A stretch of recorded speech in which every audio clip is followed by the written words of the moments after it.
We are recording. Hi, I'm Reid Vanderburg, and I'm the LGBT Community Inclusion Specialist for the SAGE program at Friendly House. I also sing in the Portland Gay Men's Chorus. A few weeks ago, I asked Tommy if he would be willing to do a virtual performance for us, so here we are. So Tommy, I understand you moved here from North Carolina when you retired from your position as professor and head of piano at the University of North Carolina in Chapel Hill. Oregon is a long way from North Carolina, so why Portland? Yes, indeed. It is a long way, and truthfully, that's what I wanted. It was not a good match, let's just say, in any way, being a single older gay man in the South. That was a tough gig, you know. And I just thought I really want to be back on the West Coast because I am a native of California, and I knew that that's really where I wanted to be. Um, and so I went through about a 2-year process of figuring out where exactly I wanted to go. And I thought I was going to end up in California, but when I examined that more closely, and I was looking at LA and the Bay Area, I realized how expensive it was to live there, and the congestion, was just amazing. I left to start my college teaching career in '97, actually. So it's been a while since I lived in California, and it is very different, and not to mention the water issues. I think that was another thing. So Portland was a wild card, truthfully, that someone suggested to me, and so I had no connections here, personally or professionally, and so I felt like, well, I have another adventure left in me, as it were. So after coming to visit Portland at various times of the year, because I was concerned about the weather, and the rain, and particularly, North Carolina is pretty sunny, and so having gotten a sense of what that was like, and then visiting, of course, in the summer, that clinched it. I was like, oh God, it's so gorgeous. And I also wanted to be somewhere where I could sing with a chorus, a gay men's chorus, and because that's something I've wanted to do for decades. Unfortunately, the chorus in the Raleigh-Durham area was kind of tragic.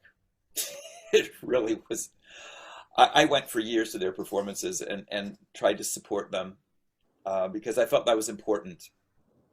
And as a professional musician, it was a little challenging, shall we say.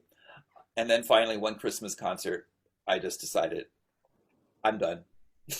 I can't subject myself to this any further. But so that was something that was important to me, to be part of a community that way, and to be able to sing. I did actually study singing later in my life when I was injured from piano playing. I had to take a few years off and retrain because I had a rather serious injury. And so singing is what got me through that. So I actually sang art song recitals and did crazy things like that, which was an amazing experience. But I hadn't had the experience of singing more popular music, and it was always, heavy classical. So being in the chorus has been great because I feel the different types of music that we've done has been really rewarding. And so, the travel opportunities, going to China, that was an amazing experience. And I've just met some really wonderful people too, who have become some of my best friends here. Mhm. So that's been really rewarding. But yes, I am very, very glad to have left the South and university teaching, which has its challenges. Certainly, there's a lot of political issues, issues of operating within a hierarchy, a hierarchical structure that's really challenging. And so So now I'm a freelancer. Yeah, I understand that you teach piano lessons now, and I wondered how the pandemic has affected that part of your life. Yes. Yeah, speaking of pandemic, this is why the hair is the way it is. I normally don't have this mop of hair nor a headband. But yes, much is different these days. Though I was fortunate that I learned how to do online lessons via Skype, basically, and FaceTime, not Zoom, uh, when I knew that I was leaving North Carolina 3 years ago. So one of my students who was very tech savvy actually spent a lot of time with me, and we practiced doing lessons Mhm. uh, online. And that has been, of course, a lifesaver in this situation because all my lessons now I do online. I used to have a mixture of lessons with people who were local who would come to my house, and then people that I teach um, around various parts of the country, and those, of course, I did online. So I feel very lucky to have known what to do with the technology because I am not tech savvy at all. Neither am I.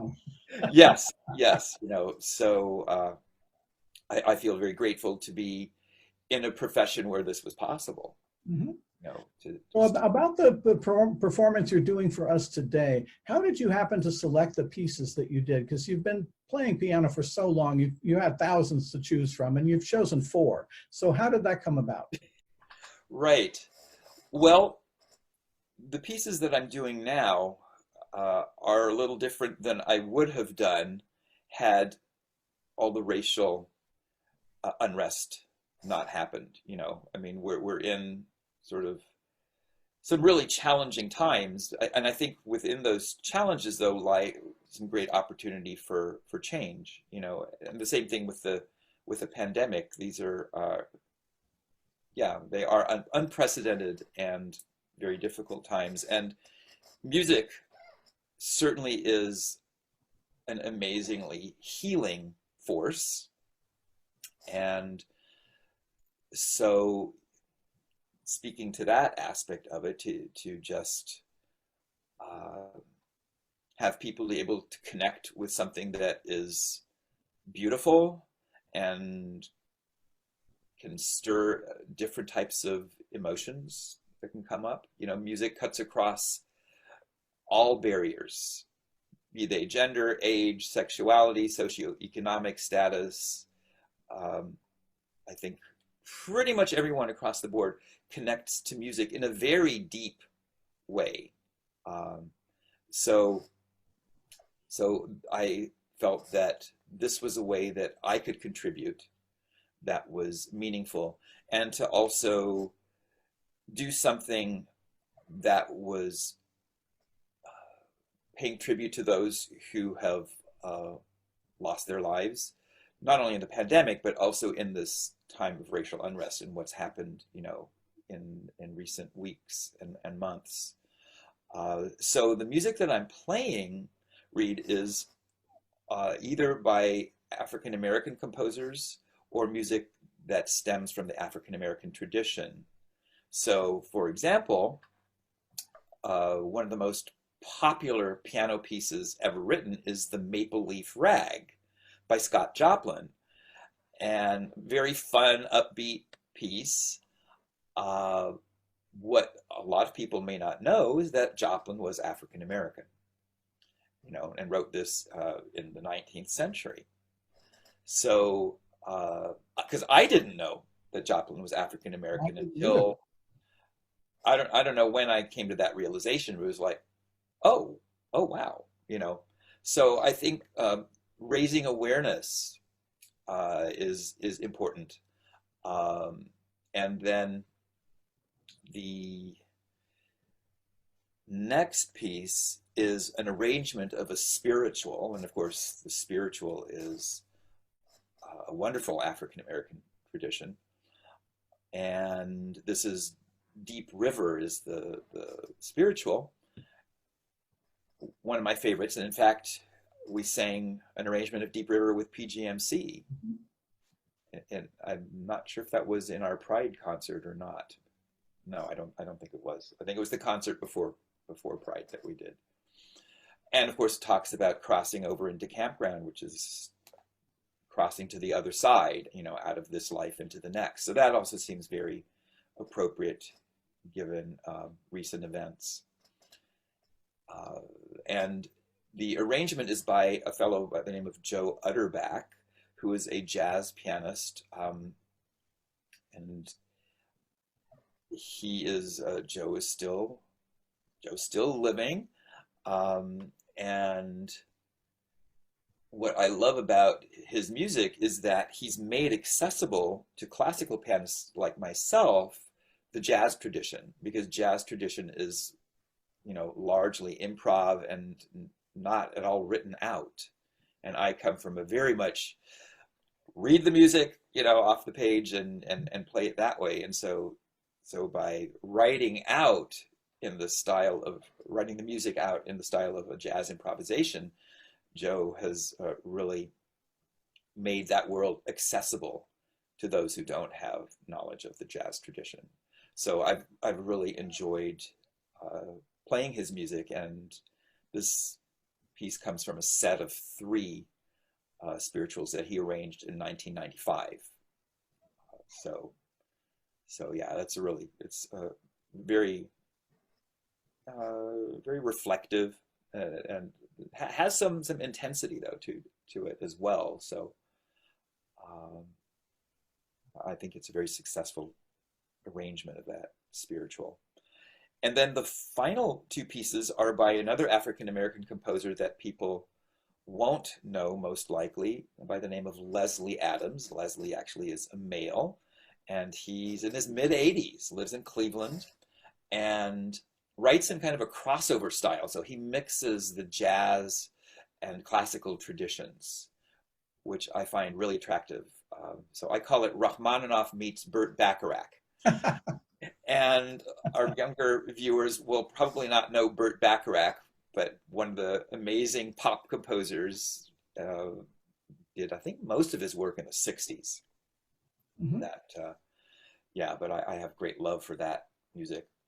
And so Leslie's music I came across when I was at UNC, because my former colleague, an African-American soprano by the name of Louise Toppin, she runs an organization called Videmus, which is dedicated actually to the music of underrepresented composers. Mm. And Videmus was having their 25th anniversary in 2012, and so there was a big festival that happened on campus for this. And so I performed some of the etudes of Leslie Adams as part of that festival. And I then actually ended up recording these pieces as well. Leslie had divided an etude, E-T-U-D-E, is a study piece. That's the technical term. It's French. And he had written 26 of them, divided them into 2 parts. And the first part of the etudes had been recorded previously, but the second part had not been. Those were 14 pieces. And so I decided that was a worthy project. And since I was going to be going up for a promotion to full professor, that was a drama and a half, a whole other story. But as part of that, you need to have either, a book, or for a performer, a CD. And so it seemed to me that would be a meaningful CD, music by an African-American composer who was still living, and where the music hadn't been previously recorded.